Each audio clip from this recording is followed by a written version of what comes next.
আসসালামু আলাইকুম। এখন আপনারা দেখবেন সংবাদ শিরোনাম। সংবাদ সম্মেলনে জাতীয় ঐক্যের ডাক দিলেন তারেক রহমান। নতুন সরকার গুরুত্ব দেবে আইনের শাসন, অর্থনীতি পুনর্গঠন ও কর্মসংস্থান সৃষ্টি। জনগণকে কনভিন্স করাটাই হচ্ছে আমাদের ইঞ্জিনিয়ারিং। আমাদের যে ইঞ্জিনিয়ারিংটা ছিল সেটা হচ্ছে জনগণকে আমাদের পক্ষে নিয়ে আসা, সেটাতে আলহামদুলিল্লাহ আমরা সফল হয়েছি।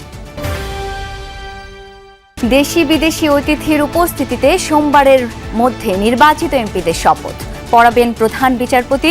মন্ত্রিপরিষদের শপথেও প্রস্তুত সচিবালয়। তারেক রহমানের নেতৃত্বে মন্ত্রিসভা হচ্ছে 40 থেকে 50 সদস্যের। গুরুত্ব পাবেন অভিজ্ঞ জ্যেষ্ঠ নেতারা। প্রতিমন্ত্রী দৌড়ে ছাত্রদলের সাবেক এক ঝাঁক নেতা। এবারে নির্বাচন বিশ্বাসযোগ্য, শান্তিপূর্ণ, মূল্যায়ন ইইউ ও কমনওয়েলথের গুরুত্বপূর্ণ ধাপ গণতন্ত্র ও আইনের শাসন পুনরুদ্ধারে।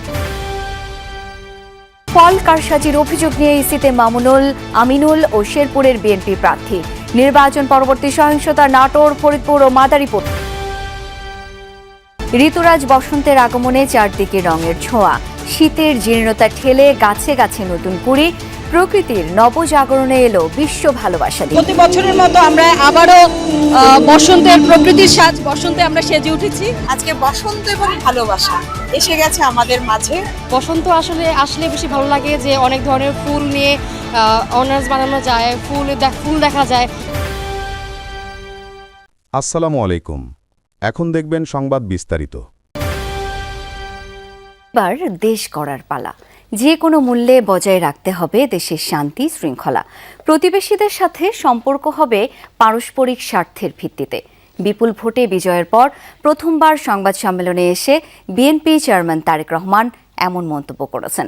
জাতীয় ঐক্যের ডাক দিয়ে ভোটে পরাজিত রাজনৈতিক দল, প্রশাসন ও দেশবাসীর সহযোগিতা চান। আইনের শাসন, অর্থনীতি পুনর্গঠন, কর্মসংস্থান ও সংস্কার বিএনপি সরকারের নীতি হবে বলেও সংবাদ সম্মেলনে জানিয়েছেন তিনি। এছাড়া ফাঁসির দণ্ডপ্রাপ্ত শেখ হাসিনাকে দেশে ফিরিয়ে আনার ক্ষেত্রে রুলস অব ল অনুসরণের কথা জানান বাংলাদেশের হবু প্রধানমন্ত্রী। বড় বিজয়ের একদিন পর দলের সিনিয়র নেতাদের নিয়ে প্রথমবার গণমাধ্যমের মুখোমুখি বিএনপি চেয়ারম্যান তারেক রহমান। রাজধানীর একটি হোটেলে বিকেলে শুরু হয় জনাকীর্ণ সংবাদ সম্মেলন। শুরুতে বিএনপি চেয়ারম্যানকে বাংলাদেশের ভবিষ্যৎ প্রধানমন্ত্রী হিসেবে পরিচয় করিয়ে দেন দলের মহাসচিব মির্জা ফখরুল ইসলাম আলমগীর। ভবিষ্যৎ প্রধানমন্ত্রী যিনি বিপুল ভোটে জনগণের ম্যান্ডেট লাভ করেছেন। লিখিত বক্তব্যে তারেক রহমান বিএনপির নিরঙ্কুশ জয়কে স্বাধীনতা ও গণতন্ত্রপ্রিয় মানুষের বিজয় বলে আখ্যায়িত করেন। স্মরণ করেন মুক্তিযোদ্ধা ও গণতান্ত্রিক আন্দোলনের শহীদদের। দেশের স্বাধীনতাপ্রিয় গণতন্ত্রপ্রিয় জনগণ আবারও বিএনপিকে বিজয়ী করেছে। আমি দেশের সকল জনগণকে জানাই আন্তরিক অভিনন্দন। প্রতিশ্রুতি দেন মানুষের বিশ্বাস ও ভালোবাসার মর্যাদা দেয়ার। নিরাপদ, মানবিক ও গণতান্ত্রিক বাংলাদেশের যাত্রাপথে ভিন্ন দল, ভিন্ন মতের সবার সহযোগিতা চেয়ে জাতীয় ঐক্যের আহ্বান জানান তারেক রহমান। যে কোনো মূল্যে অবশ্যই শান্তি এবং শৃঙ্খলা বজায় রাখতে হবে। কোনো রকমের অন্যায় কিংবা বিয়ানি কর্মকাণ্ড আমরা বরদাস্ত করব না।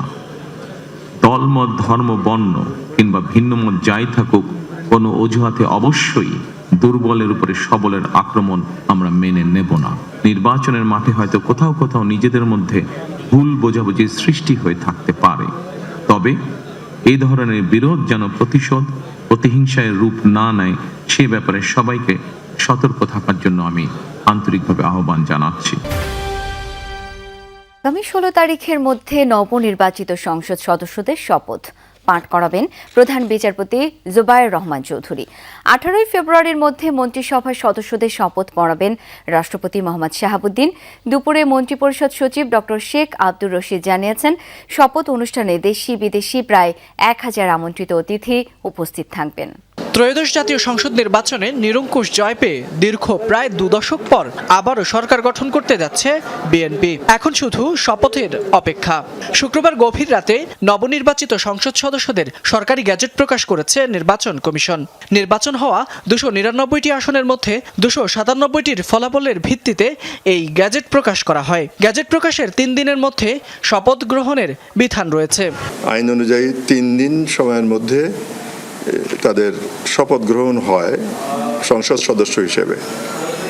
সেটি এই 17 তারিখের মধ্যে তাদের শপথ গ্রহণ হবে।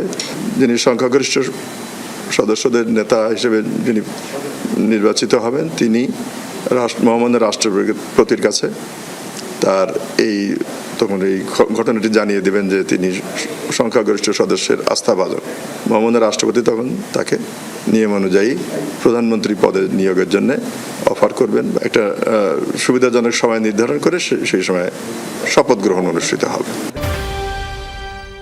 40 থেকে 50 সদস্যের মন্ত্রিসভা গঠন করবেন বিএনপি চেয়ারম্যান তারেক রহমান, যেখানে গুরুত্ব পাবে মন্ত্রণালয় সামলানোর অভিজ্ঞতা সম্পন্ন জ্যেষ্ঠ নেতারা। প্রতিমন্ত্রী হিসেবে থাকবেন ছাত্রদলের সাবেক এক ঝাঁক তরুণ নেতাও।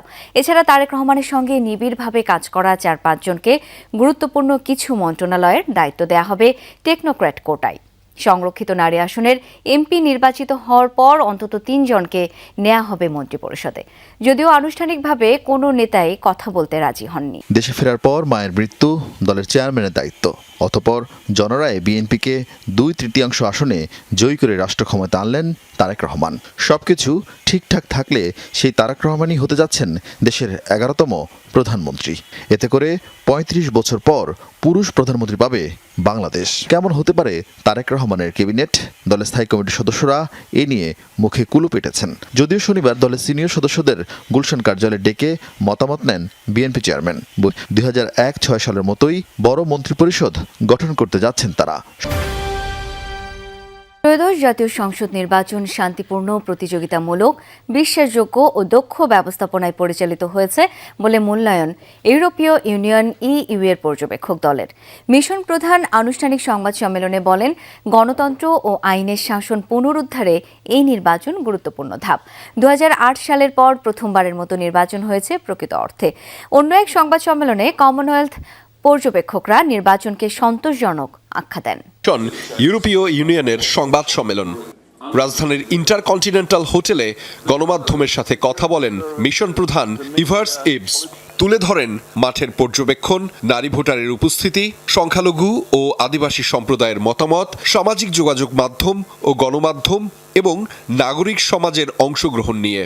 ইভার্স জানান, 2008 সালের পর গণতান্ত্রিক অগ্রযাত্রা, আইনের শাসন ও সংস্কারের বিষয়ে জনগণ শান্তিপূর্ণভাবে মতামত দিয়েছে, যা প্রতিদ্বন্দ্বিতাপূর্ণ ও প্রশাসনিকভাবে সুশৃঙ্খল ছিল বলেও উল্লেখ করেন তিনি। গণতন্ত্র ও আইনের শাসন পুনঃপ্রতিষ্ঠায় নাগরিকদের গুরুত্বপূর্ণ মত প্রকাশ আমরা দেখেছি, যা এই দেশের পরবর্তী সংস্কারের পথকে সহজ করবে। দ্বিতীয়ত, এই নির্বাচন। আজ 14 ফেব্রুয়ারি, প্রকৃতিতে বসন্তের হাওয়ায় এলো ভালোবাসা দিবস। মুক্তিযুদ্ধ জাদুঘর অডিটোরিয়ামে সকাল থেকেই চলছে ঋতুরাজকে বরণের অনুষ্ঠান। জাতীয় বসন্ত উদযাপন পরিষদের আয়োজনে অংশ নিয়েছেন নানা বয়সী মানুষ। সুর লহরী আর নাচের তালে মুগ্ধ দর্শক। একদিন পরই এই আয়োজনে ঢাকাবাসীর মনে জমে থাকা কালো মেঘ আমাদের অনেকটা দম বন্ধ লাগে।